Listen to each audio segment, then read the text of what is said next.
Welcome to The Explainer. Today, we're diving into something really amazing, raising calm kids, the Japanese philosophy.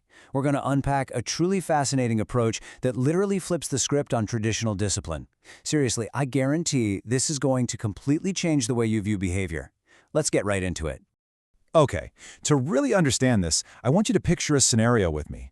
You're standing on a crowded, super noisy train right in the heart of Tokyo, and suddenly, a toddler starts having a full-blown meltdown right in the middle of the carriage. Now ask yourself, what does the mother do in this insanely high-pressure moment? Well, the answer is, she does absolutely nothing. No yelling, no bribing the kid with snacks, no desperate whispers of, "Stop it right now." Nothing. She just waits, perfectly calmly. Honestly, it's almost as if she knows a profound secret that the rest of us completely missed. And you know what? The results of this approach are pretty much undeniable. Japanese children are consistently ranked among the most well-behaved, self-disciplined kids on the planet. But here's the absolutely crucial point. This beautifully calm behavior, it's not the result of fear, it's not born from harsh punishment or strict, rigid obedience. It actually stems from a completely different philosophy altogether. Now, before you write this off and think, yeah, well, Japanese culture is totally different, that's never going to work in my house, take a look at the data. The core principles behind this parenting style aren't just cultural quirks. They're actually backed by decades of developmental psychology from places like Harvard, Stanford, and major child development institutes all over the world. We're talking about highly researched psychological truths here. So, the foundation begins with our first pillar, a concept called Shitsuke. It's written with the characters for body and beauty, which literally translates to attach beauty to the body. How cool is that?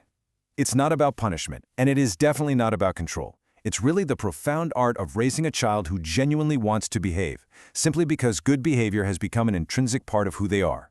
And this really illustrates the massive difference in approaches. Typically, we tend to default to the reactive parenting side of things, waiting for the fire to start and then punishing the symptom. We take away the iPad, we send them to their room, right?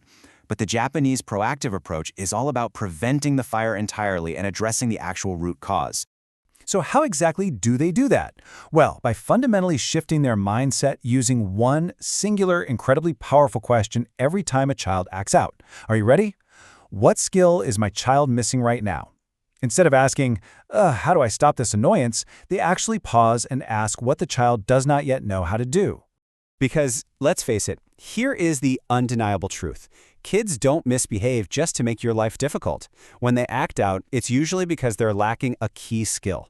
Things like emotional regulation, patience, or communication. Children aren't born with these things.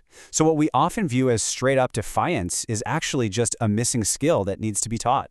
Which brings us to the second pillar of this philosophy, Mimamoru. It means to watch over while protecting. Remember that mother on the Tokyo train? She wasn't just ignoring her child. She was actively, patiently practicing Mimamoru. She was consciously resisting the very natural urge to intervene at a moment of difficulty. Let's contrast that with our own normal instincts. We typically default to the Western rescue. A kid struggles or cries, and out of pure love, we rush in to fix it as fast as possible.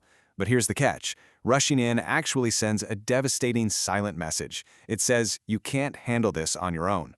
The Japanese pause, on the other hand, requires taking a step back. It allows the child to sit in that discomfort just long enough to try, which builds genuine, deep-seated confidence.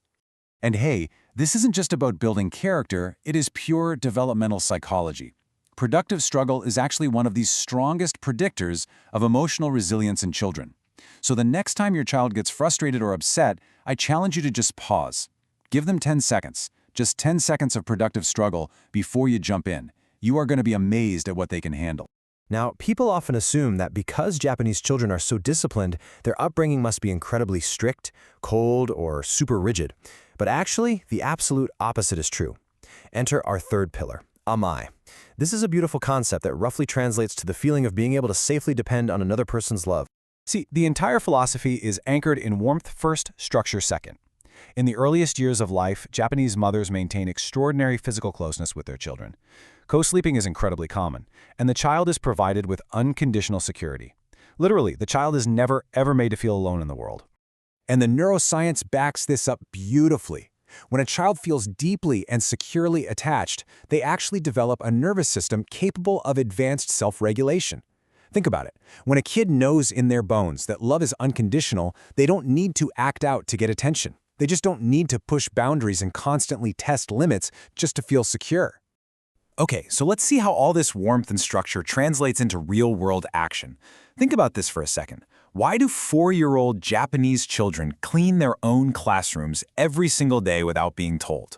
There are no janitors cleaning up after them, no adults barking orders, so why on earth do they do it so willingly? It's because of this fundamental rule. Behavior becomes character through repetition. These daily cleaning rituals, they aren't actually about cleanliness at all. They're about forging a really deep sense of identity within the child. It's about teaching them that they are capable, responsible contributors to their community. Take a look at these examples of identity-building rituals: setting the table, packing their own school bag, cleaning up after lunch. In Western parenting, we often focus so heavily on enforcing rules and handing out consequences that we totally forget to build the identity. But here's the secret. Identity drives behavior far better than any rule ever could. So how can you actually make this actionable tonight? Well, try the 3-week ritual challenge. Step 1, pick one small daily ritual, like packing their own school bag. Step 2, have your child do it every single day. No pressure, no bribes, no rewards. Just pure expectation and trust. And step 3, wait 3 weeks. Just watch closely to see who your child starts to become as they build that identity. You see, Japanese parents aren't calmer because they're flawless. They're calmer because they've built an incredibly effective system, a system rooted in prevention, deep trust, and unconditional connection. These aren't hidden cultural secrets, guys. They are fundamental human truths that are available to every single parent right now, built one small moment at a time. I really want to leave you with this final thought today. Ask yourself, are you just punishing behavior, or are you actually helping your child build the identity of who they can become? The next time you face a meltdown on a crowded train, or, let's be real, in your own living room, remember this explainer. Shift your mindset, pause for 10 seconds, and just watch what happens. Thanks for learning with me today.